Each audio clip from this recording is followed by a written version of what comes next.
this is just, we're not taught to. We're not taught that it's okay to disappoint your parents. Welcome to the Connect Method Parenting Podcast, where correction is out, connection is in, and your kids want to listen to you. I'm Andy Martineau, creator of Connect Method Parenting, here to help you stay calm, confident, and connected no matter what. Today, I have a treat for you. This is the first of two parts of a conversation I had with my brilliant, amazing, dear friend, Sara Fisk. She helps people who are ready to stop being people pleasers.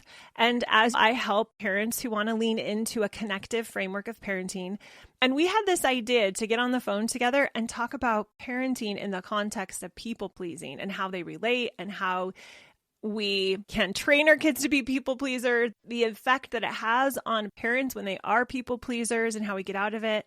And it was a lovely conversation. In fact, it went so well, we recorded 2 episodes for you. So this is the first one. You're going to love it. So without further ado, let's cut to the episode. Andy, go ahead and introduce yourself. Yeah. So my name's Andy Martineau. I am a mom of 6. I always say recovering yeller, but also I would say recovering people pleaser.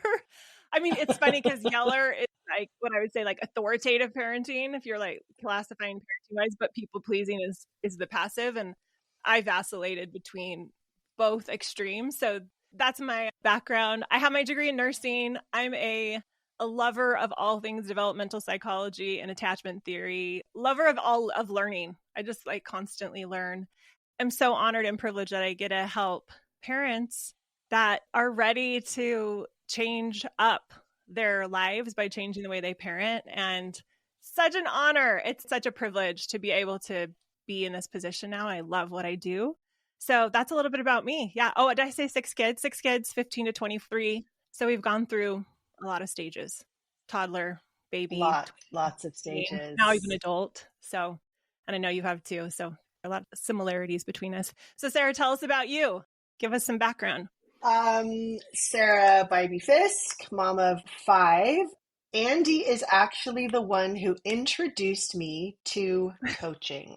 I remember Isn't that that day. crazy? You're sitting in our kitchen. That? Yes, I do. I was sitting in my kitchen. You were at my house and you were saying, I think maybe I'll go back to school to be a psychologist, I think, right? Or something. And I'm like, Yeah. I think you should listen to some of these podcasts. Like this would be a really fun thing. I'm going to do coaching. Yeah. And I was like, I'm going to do this coach training and roped you in. One of the things that is, I think, really special about our relationship is that it has mirrored. We've just gone through so many. Andy and I actually used to homeschool our kids together and spent a lot of time teaching and learning from each other in, groups that we would create. And then I remember that kitchen conversation. You were like, have you heard about this thing called life coaching?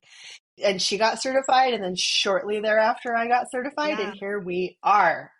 What a journey. I wish we could go back and just peek in on that conversation and who we are now versus then. I've heard you talk about this on some videos you put out, just how different you are every year. I've evolved. I've changed. I can't even imagine that I would have had this life a few years ago. I love that. That's aligned to what I want to. So it'd be fun to see our versions of ourselves then and where we are now. Yeah.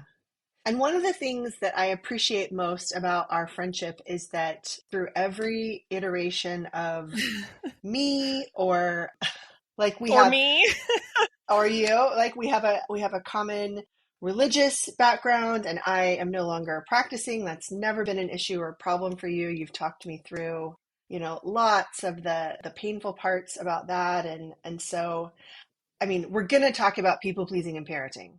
Yes. But the other thing that I want to just say is that to have friends who are accepting of you at every stage is such a gift. And I feel like I have many of those, but you're definitely one. So I just am so appreciative of that.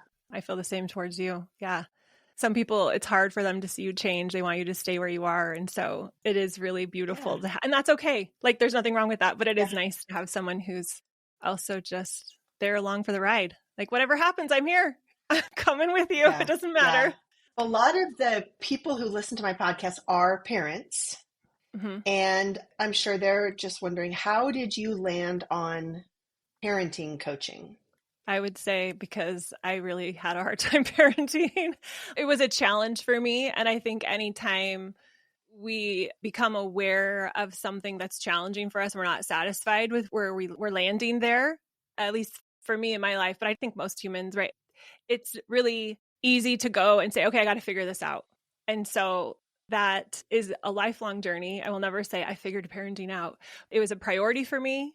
It mattered a lot to me to get parenting right. I left my career as a nurse to be a parent. I left a lot of things behind, and then we homeschooled together. So that is a whole thing in and of itself. Learning how to stay healthy as a parent, like stay differentiated and be able to just figure that out. That's what led to it. I really struggled. I had 6 kids in 8 years. So it was just a lot. And I really failed at first. And so anything I could grasp onto, if I could find something that was helpful, that's how I got there. So really by being a big fat failure. Not really. I don't really believe in failure, but like feeling like it wasn't natural. It wasn't natural. Yeah. So if someone's thinking, oh, I'm just not patient, or I'm just not, compassionate, or it can be developed, we can develop it. Thank goodness. I'm a testimony of that. Yeah. So I have the same question for you, like people pleasing. It's such a cool thing to talk about. I don't hear that many people call it out so specifically as something to talk about. So yeah, tell us more, like what led you there? Yeah, if we're going to talk about just being a big fat failure, and again, I feel the same way, there isn't a failure. Maybe I was definitely getting an unwanted result, right? I was just continually feeling boxed in, held hostage by other people's decisions, feeling like I was the victim of, all of these things happening outside of me, looking around outside of me for signs that I was doing it right and that I was, worthy of praise. And so it really started with, how do I unravel this for myself? Like, I just can't stand to live this way anymore. Mm-hmm. And at the time, I will tell you, I didn't even really know for sure what it was. But the minute I identified, oh, this constant worrying about what other people think of you, this inability to make a decision because you're always upset about or wondering who's going to be upset, this anxiety about disappointing other people, this inability to say no to things, that's people pleasing. And so same being a big fat failure. Yeah, I mean, it's a big pain point. It's like, I don't like this, huge. And I've got to figure this out.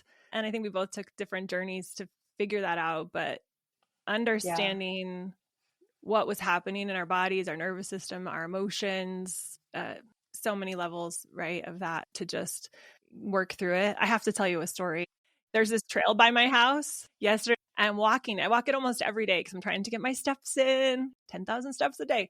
And I run into somebody. I'm not going to say any names. Anyway, it's been just a tricky situation. I think this is the epitome of feeling the success. It's not arrogance. It's just this like, wow, I've regulated my nervous system and neutralized this situation because I was able to have this conversation and my palms weren't sweating. My heart wasn't beating fast. All of the visceral reactions that happen when you're in a situation that makes you nervous, or I've come to now say unsafe, where you kind of just, for whatever reason, even though it's not literal danger, your body nervous system feels unsafe. And I was able to just have the most beautiful conversation that ended up kind of spiraling into a couple of other things last night.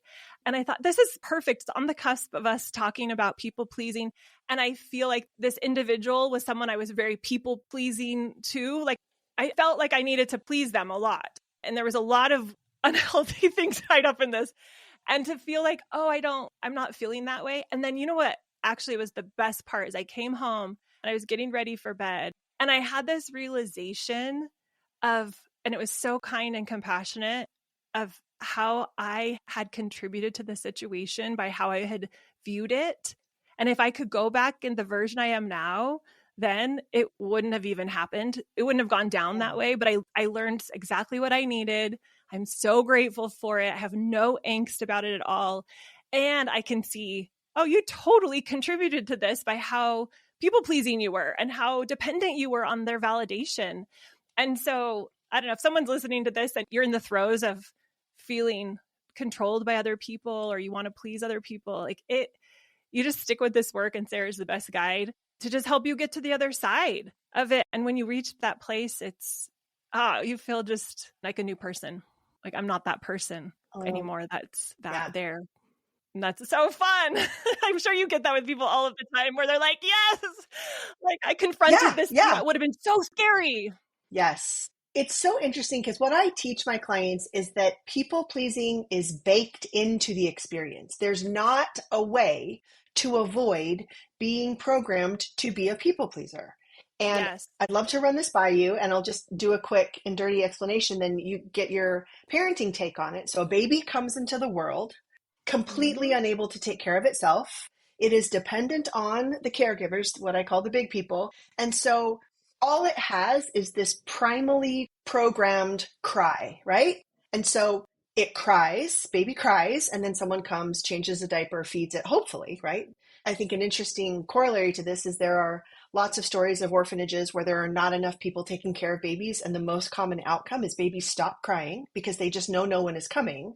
So before there's even language, there's literally die. Yeah, it's just such a clear connection between needing care and survival. And so the way that a baby's brain works is it doesn't even have language, but it has this connection between I do something and someone comes and takes care of me.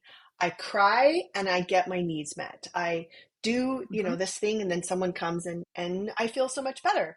And then they start gathering information about what the big people do in response to them. Not even knowing yet that they are a separate, like in a separate body. They don't even understand that they're a separate being at this point. But we've all seen the videos of, the baby starts to smile, and then mom or dad or caregivers like, oh my gosh, they're smiling. So their face lights up, and then baby smiles bigger, and then mom and dad smile bigger. And so baby's brain is gathering information. They like that. I got a really good reaction for that. And so I'm going to do that more. Baby grows up and is gathering information about when do I get my needs met? When do I get picked up? When do I get hugged? When do I get fed? I'm going to do more of what gets me that. And then when they are old enough to understand punishment, I'm kind of doing that in quotes because, or consequences. Like I remember all kids go through like a slapping hitting phase, right? And so one of my kids would slap me and I would say no and put them down, right? Separate them from me so that they couldn't slap me anymore. And baby understands, oh, that's bad. I shouldn't do that. Or I like that, right? And some babies are encouraged by that. But I think it's not hard to understand that as they gather information about what gets rewarded and what gets punished, there is emphasis on doing what gets them the rewards that they want. Yeah.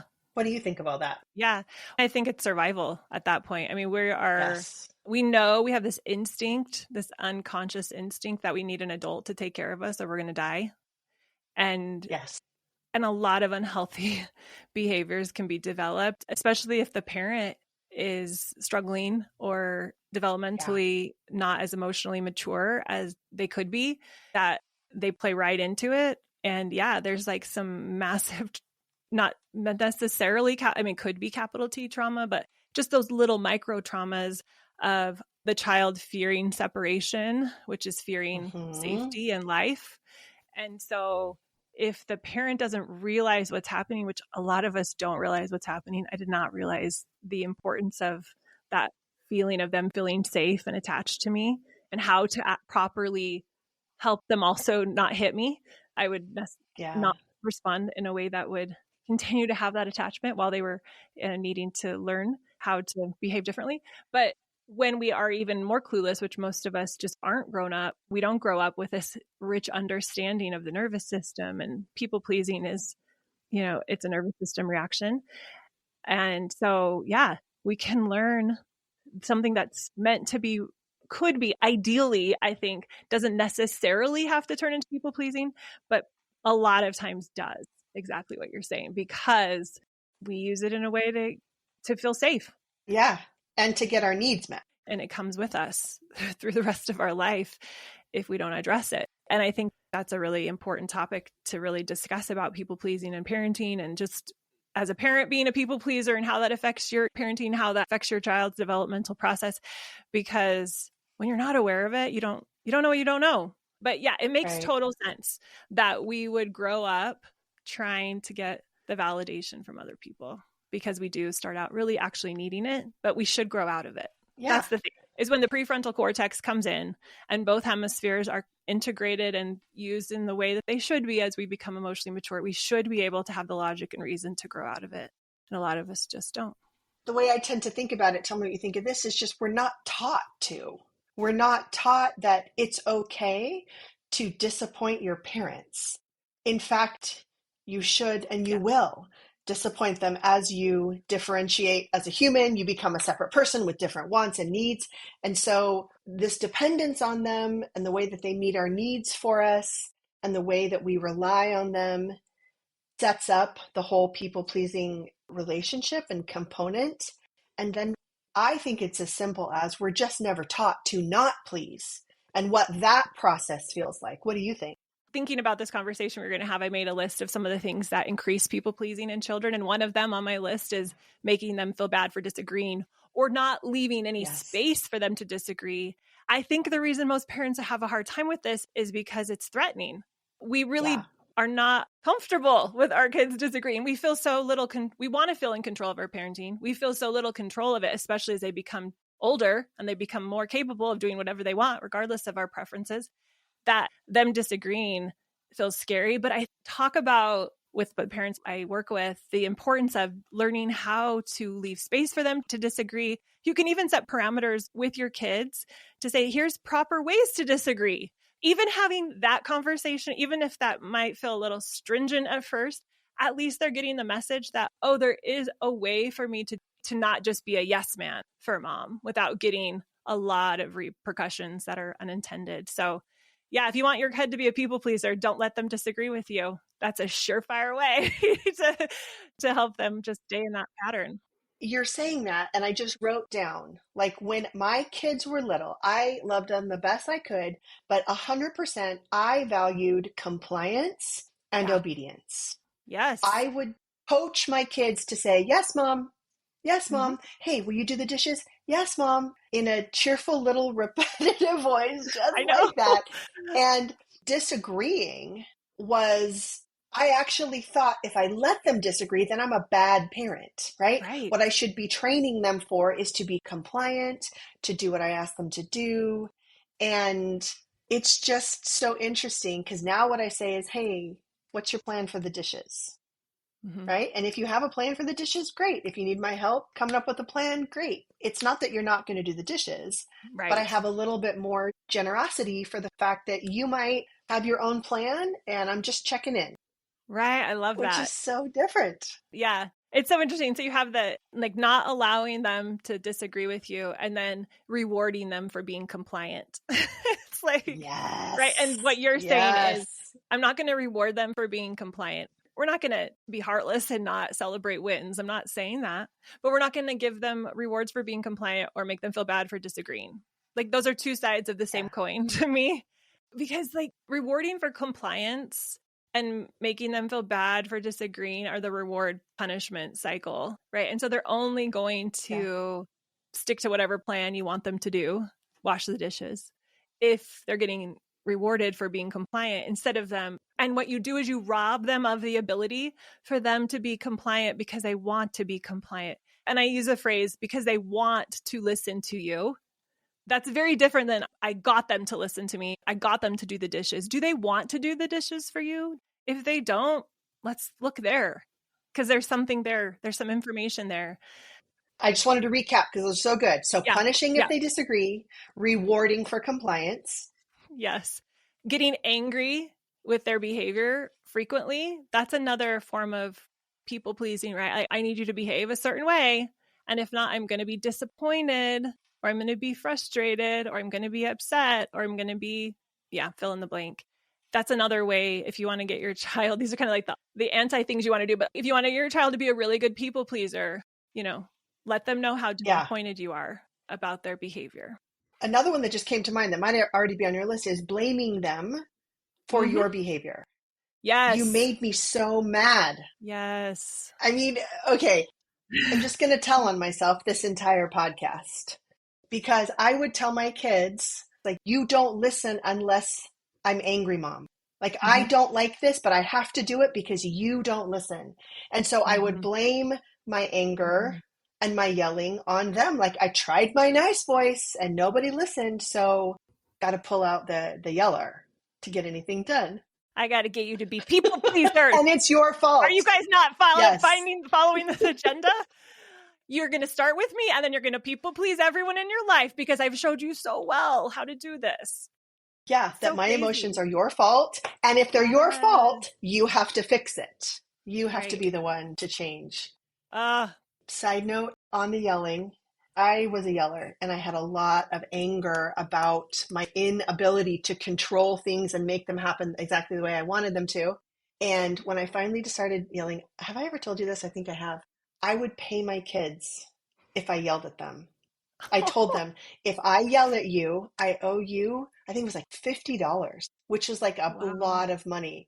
And so I remember one of my kids one time, I yelled, and he was like, Mom, does this mean you owe me $50? I'm like, yes. Yes, but you know what? It worked for me. I am not saying that is the Andy Martineau approved method, Well, I just love how but you were so on to yourself. I just wanted so desperately to stop. And some Ah, of our funniest memories are like getting yelled at and then getting paid $50 you're like, I lost while I was $200 really learning how, today. yeah, how to regulate myself. That's what Yeah. the real issue was, is that I did not know how to regulate and be with those emotions. And so if you are a child who is raised with a parent who does not have good emotional regulation skills, you got this message a lot, that their emotions were your fault and that Yeah. you should fix it. You should do something about it. And that's where this Mm-hmm. fawn, FAWN, the nervous system response of like trying to please, trying to calm down, trying to make it better, trying to fix it. That's what Oh, this is, a lot of people experience.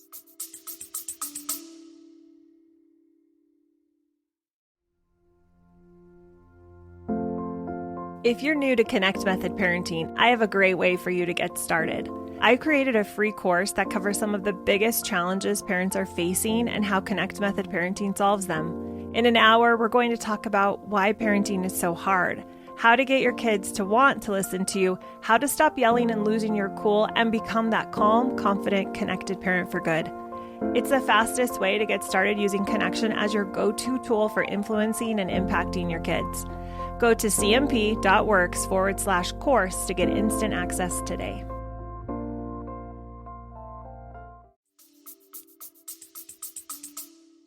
Yeah, and if you're hearing this and you're the one still yelling, also realize it makes total sense that you're yelling.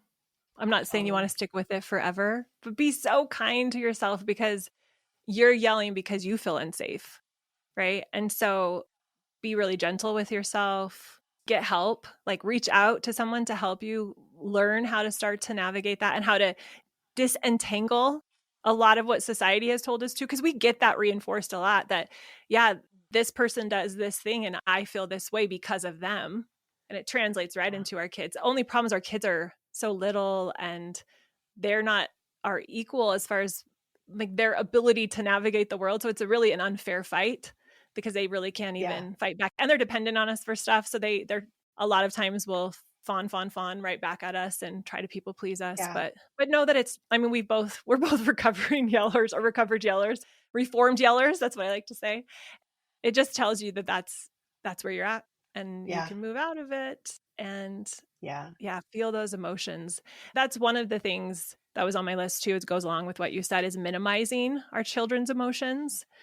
A lot of times that comes That's a good because one. we're minimizing our own emotions or we're not paying attentive to our own emotions.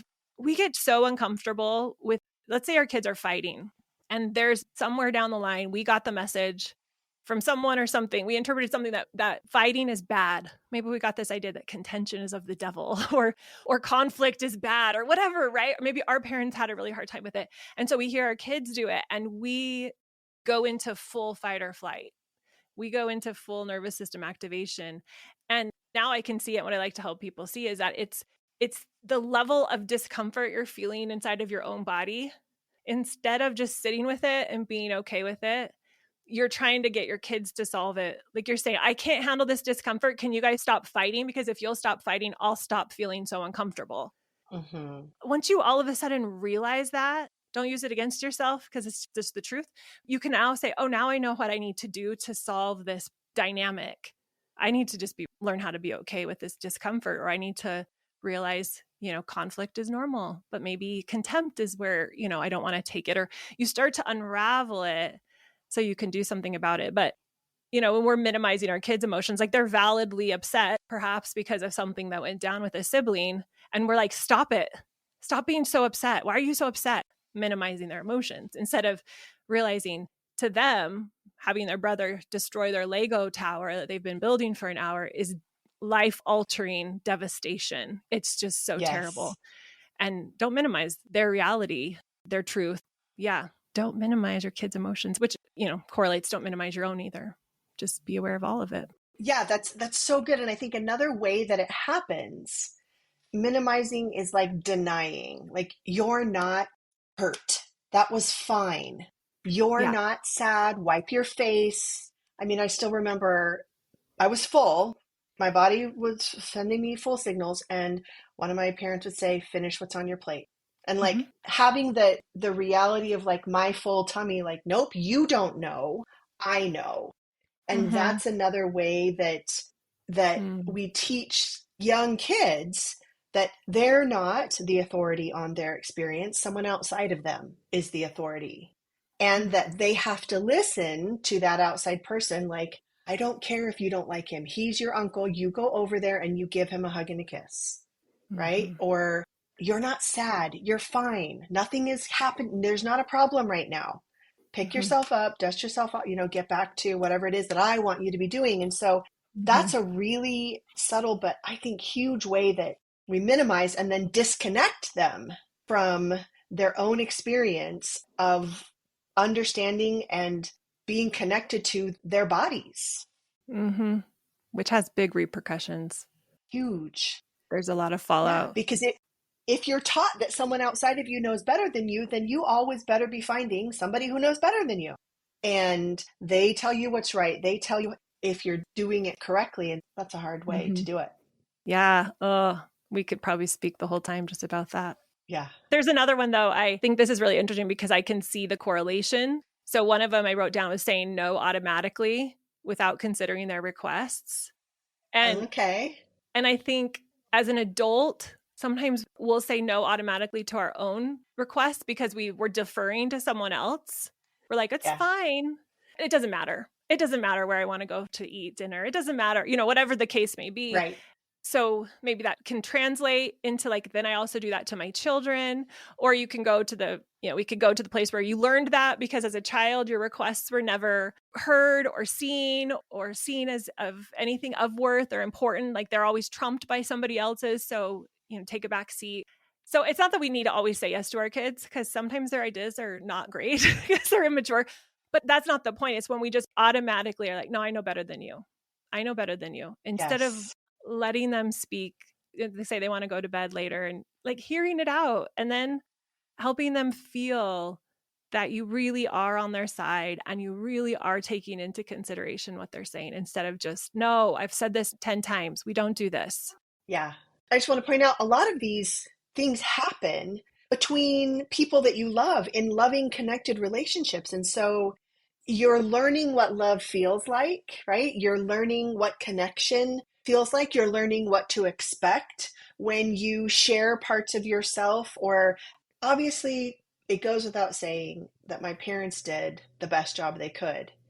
And because there were 6 kids born in 10 years, we were raised in like this pack, right? And I would just remember, you can't ask for anything special. You can't have an exception made for you. Like this machinery that just kind of works every day to take care of this group of, kids who have a lot of needs just can't slow down for you. And Mm-hmm. so that's another way of understanding this, is that it happens in oftentimes very loving, very connected relationships like I experienced, Mm-hmm. but this not listening, not hearing people as individuals whose needs are individuals, whose fears are individual, whose ideas are Mhm. individual. Yeah, that's what came up Mm, for me as I was listening to you say that. yeah. And the thing I want to communicate is that it doesn't mean that you get to cater to every or get to solve or grant every wish your kids have, or if you're an adult, every Hmm. wish your spouse has or your friend has. It doesn't mean you say everything, you do that, but it means just acknowledging that their opinion matters and that you see and hear them as a human worthy of an opinion. And so that's what we could do for our kids. Even if I can't, there's been times where we've been on like a road trip, we're an hour in and somebody forgot something, they want to turn around because in their mind as a kid, it's like, well, it's worth it. We have to turn around, and it's not reasonable, but it's about not discounting. It's not about discounting that, even though they have that Yeah. request. Like I see that and I hear that. It's about how you feel in your body. Like, I'm not going to say you're a bother to Yes. me. I'm not going to say that this is really inconvenient for me. I'm going to hear you and say, I get you. This is a really big deal that we left your blanket. It's going to make this trip hard. Yeah. I get it. And is there anything I can do to help with that? Because we Yeah. don't have time to turn Right. around. And I know that's just, I know that's not the answer that you wanted to hear. And Totally. it does take more, it just takes a different mindset. What else is on your list of what creates people pleasers? There's one other big thing that there's like the things that create it and then the things that like will help us prevent it. And I'll just say this one last thing and then maybe we'll wrap it up and then maybe we'll have to get back on and talk about the rest of it. But the thing I love is the idea that, and it's kind of been touched on in other things, but this idea that giving up our own needs, resenting it, and then taking it out on our kids. This like, fine, I'll stay up, or fine, I'll do your dishes, or fine, I'll let you sleep in bed with me. But then the whole time resenting them and being frustrated about it. And they feel that. And I like to use the word resentful accommodation. Oh, that's good. Yeah, right? Yeah, it's good. If you're doing this to your children, it's counteracting. Like, it would be better to just be clean and say, I can't do that thing instead of resentfully accommodating, because now instead you have this whole experience. Maybe it's an hour, half an hour, 5 minutes, where they feel this judgmental, resentful energy towards them. It's just not healthy. And then what you're doing too is teaching them down the road as an adult to resentfully accommodate all the people in their life. I'll do that, but I hate that I have to do this, or you're so lazy. Oh, we don't want to teach them that, but we have to be the models of it. And so we don't want to do it to our kids. Well, we're just waiting for it to be over, right? We're just like ticking down the moments. If we've Yeah. resentfully accommodated, we just can't wait for it to be over. So I would love to continue this conversation because I have the list of how people pleasing shows up in your parenting. And I really want to get your feedback on how does a parent who can't let their kid fail, right? Mm, How do yes. we get out of that? How do we So navigate that? Yeah. can we Kind of talk like the other again? side of it. Yes. Let's talk again. The other side of it. Yeah, because I not only want to give like concrete examples, but I want to give parents some strategies for how to begin to unravel this. And I think you're one of the best people to do that. Oh, well, thank you. Yeah, that would be fun. I would definitely like to finish it up with that because we kind of are leaving everyone hanging with a whole bunch of a whole bunch of things they might feel that they've done. And I don't want them to be left saying, well, that's great. I'm doing all those things. Now what? Let's give them the now what for sure.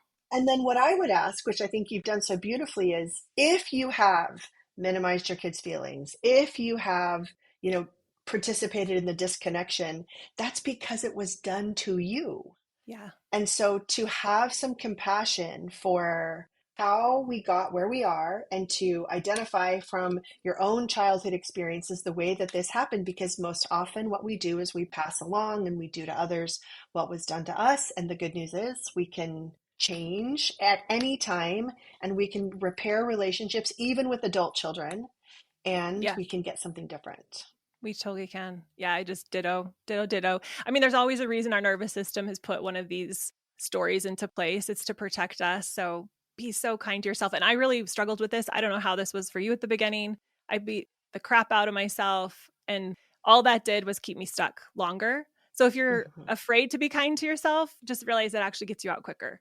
So just For sure. breathe that in. Kindness moves you forward.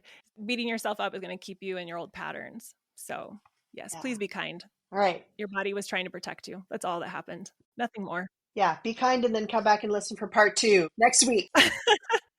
Thanks, Sarah.